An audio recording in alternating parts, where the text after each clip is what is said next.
প্ৰথম স্কন্ধ মংগলাচৰণ ব্যাস নাৰদ সংবাদ কৃষ্ণ বাপ বান্ধৱ আই মাতৃ সমস্তকে চৰণত প্ৰণিপাত জনাই এই মই প্ৰথম কৰিব ওলাইছোঁ প্ৰভু। একো যাতে ইয়াত যদি কিবা দুই এটা ভাঙনি কৰিব ইমানখিনি আমি নাজানো নৰম মনুষ্য, গতিকে সমস্তকে চৰণ পংকজত সেৱা জনাই ইয়াত পঢ়িম বুলি আগবাঢ়ি আহিছোঁ। ভগৱন্তই যাতে ইয়াতে কৃপা কৰি সমস্ত বাপ বান্ধৱ আই মাতৃ সমস্তই যাতে চাই তোমাৰ চৰণত শত কোটি প্ৰণাম প্ৰভু। কৃষ্ণ কৃষ্ণ কৃষ্ণ।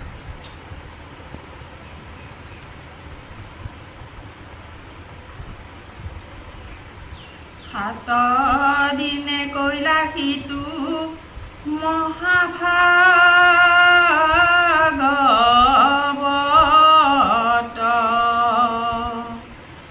কিহেতু ৰাজাক আহি খাইলে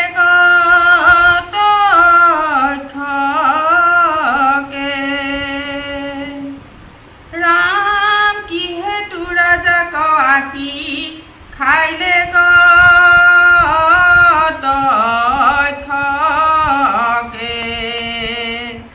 পাইলা গতি ভাগৱত শ্ৰৱণ মাত্ৰকে। বৈষ্ণৱৰ বৃত্তান্ত শুনিবেই চাবাছে, কহি উক সুত আন কথা শুনো পাছে।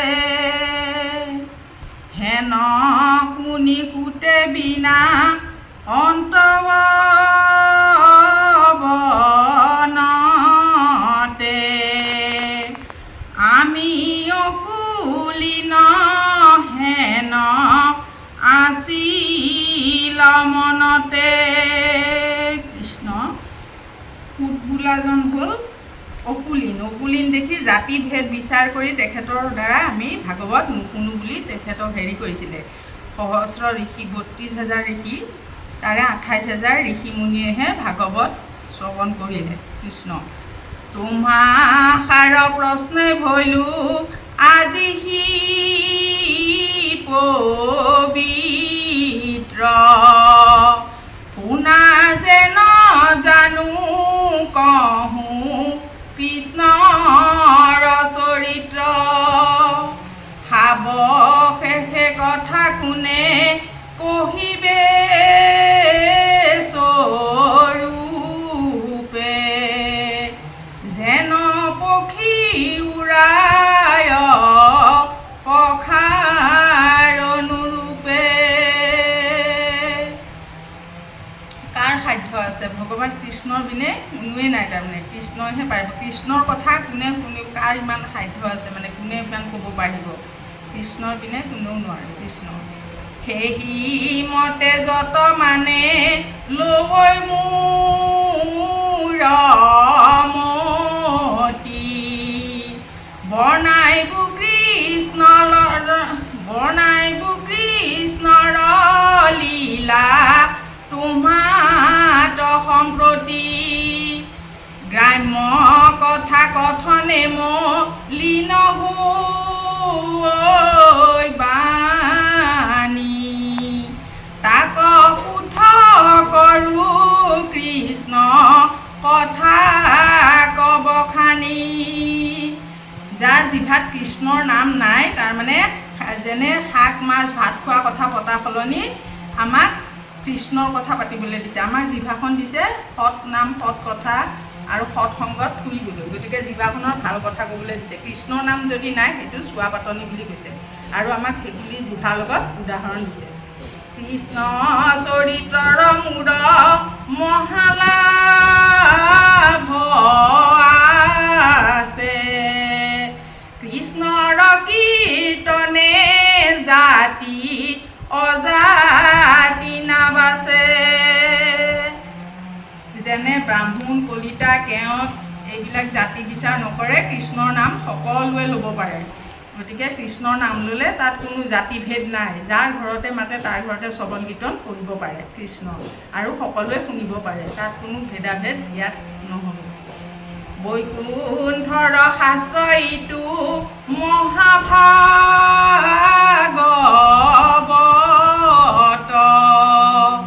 যেন মতে পৃথিৱীত হৈল উপগত।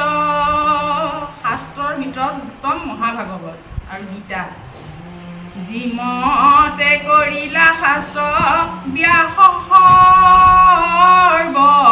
সৰ্বজানে, প্ৰথমে হৰিক স্মৰি শুনা সাৱধানে। গতিকে আমি কৃষ্ণৰ নাম ল'লে অন্যত মন দিব নহ'ব। এক মন এক চিত্তে কায় বাক্য মন এক কৰি আমি হৃদয় আত্মা সহকাৰে ধুনীয়াকৈ একমতে শুনিব লাগিব আৰু এক শৰণীয়া হ'ব আমি পাৰিব লাগিব। দিনে পূৰ্বত পৰাশৰ সুত ঋষি বদৰিকাশ্ৰমত আচন্ত ব্যাস বহি। কুল মনে নাহি সুখ শান্তি নাপাওঁ অন্ত উপায়ে মনে গুণী গ্ৰান্থি। গতিকে আমাৰ 17 পুৰাণ, এই 14 শাস্ত্ৰ 18 পুৰাণ বুলি কয়। 17 পুৰাণ মানে আমাৰ 18খন হ'ল এয়া ব্যাসদেৱে লাষ্টত এই 18খনৰ এইখন লিখিলে মহান ভাগৱত কয়। এই ভাগৱত ভাগ মানে ব্যাসদেৱে লিখি পেলাই মনটো উগুল থুগুল হ'ল, চব বলি বিধানৰ কথাই লিখিলে। সেইটো কাৰণে নাৰদে আহি পেলাই ব্যাসক আহি হেৰি কৰিছে, বুজনি দিছে আৰু কথাখিনি কৈছে। নপাওঁ অন্ত উপায়ে মনে গুণী গ্ৰান্থি, ব্ৰহ্ম জ্ঞান চিন্তত ধ্যানত নাহি সুখ, নজানত কিষ কম নত মিলৈ দুখ, অধু মুখে আশা বহি ভূয়ানী শবদ, সেই বেলা তৈতে আহি মিলিল নাৰদ। নাৰদ আহি পাই গ'ল। নাৰদ যেতিয়া আহিলে তেতিয়া মানে ব্যাসদেৱে এই কথাখিনি কৈ আছে। কৃষ্ণ হাতে দিব্য বীণা যন্ত্ৰ মুখে ৰাম নাম, হৃদয়ত কৃষ্ণ মূৰ্তি স্ফুটি অবিশ্ৰাম, প্ৰেমে দ্ৰবৈচিত্ৰ আতি ৰোমাঞ্চ শৰীৰ, ধাৰায়ে স্বপন্তে আছৈ নয়নৰ নীৰ। চকুৰ পানী বৈ আহিছে কথাখিনি কওঁতে। যেতিয়া ৰোমাঞ্চ হৈ গৈছে শৰীৰ, সেই ৰোমাঞ্চ শৰীৰ মানে ফুটি মানে কৃষ্ণ নাম লৈ পেলাই তেওঁ আহিছে। কৃষ্ণ নাৰদ তুলন্ত যন্ত্ৰত মহা শৰীৰ চৰিত্ৰ, নাৰদক দেখি ব্যাস ঋষি সচকিত। আচৰিত হৈ গ'ল মানে ব্যাস। আঠে বেঠে উঠিলা ধৰিয়া কৃতাঞ্জলি,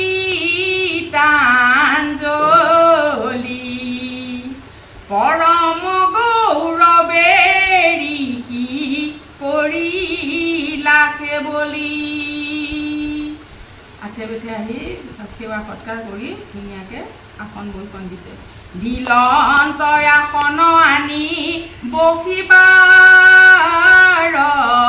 তৰে, পাদ্য অৰ্ধে গন্ধে ধূপে পূজিলা সাদৰে।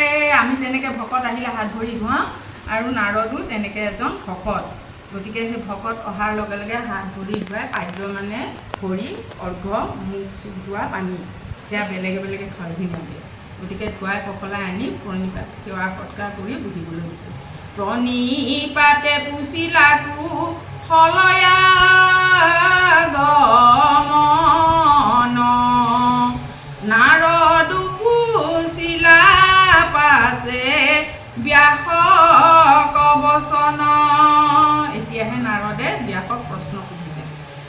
হিয়া বুলন্ত ঋষি পঢ়িও